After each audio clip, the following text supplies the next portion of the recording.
கதை 18. வழிபாட்டின் பலம்.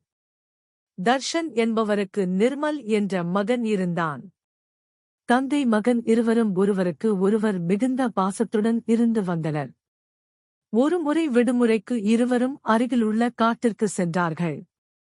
இரவு நேரம் வந்துவிட்டதால் அங்கே உள்ள பாழடைந்த கட்டிடம் ஒன்றில் தங்கினார்கள். அந்த கட்டிடத்தில் பேய்கள் தங்கியுள்ளன என்பதை அவர்கள் அறியவில்லை. சிறிது நேரத்தில் திடீரென்று பெரும் சத்தம் கேட்டு நிர்மல் விழித்தெழுந்தான்.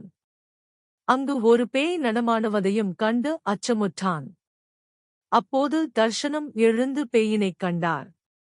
இருவரும் மிக்க அச்சத்தினால் ஒருவருக்கொருவர் கட்டி பிடித்துக் கொண்டனர்.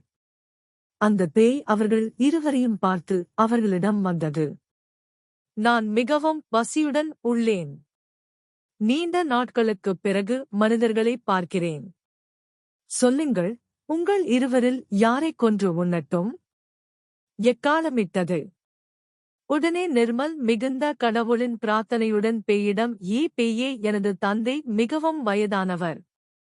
ஆகவே அவருடைய சதைகள், இறைச்சி, என்னுடையதைப் போல அவ்வளவு சுவையாக இருக்காது.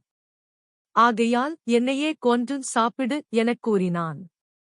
அதேபோல் கடவுள் பிரார்த்தனையுடன் இதயபூர்வமாக, தர்ஷன், எனது மகனை விட்டுவிடு.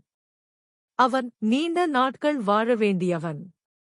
நான் எனது வாழ்நாளில் எல்லா சந்தோஷத்தையும் அனுபவித்து விட்டேன்.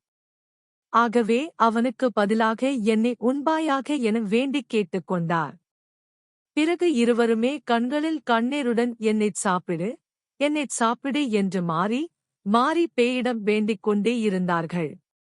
அந்த இருவரின் பாசத்தையும் அன்பையும் பார்த்த பேய் அங்கிருந்து சென்றுவிட்டது. தர்ஷனும் நிர்மலும் காட்டிலிருந்து சென்றுவிட்டனர். ஆழமான உண்மை பிரார்த்தனைக்கு பலனுடன் கேட்கப்படும்.